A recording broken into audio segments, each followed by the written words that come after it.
Hi, it's me again with Corel Draw Tips and Tricks. Somebody sent me this pretty generic old school saw blade, more like a timber mill saw.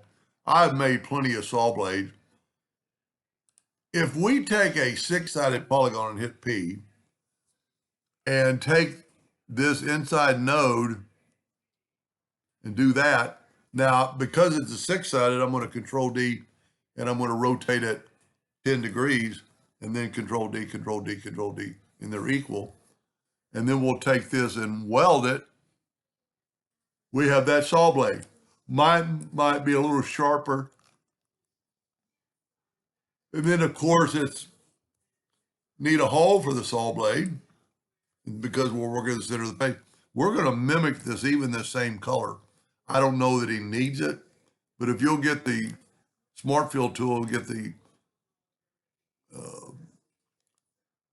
eyedropper, look at that. Now it's got a black outline around it, so we'll put a black outline, click off of it, and then make it like 8 points. Now I don't know if he needs that background, and I can't imagine what he's doing, but we could make this blue, go up to Object, Order, back a page, and if we get the color eyedropper tool, you couldn't really use a Smart Fill on that because then you'd have to fill in that. I think mine is pretty identical, with the exception that my blades are a little bit more of a tilt, but just a little bit.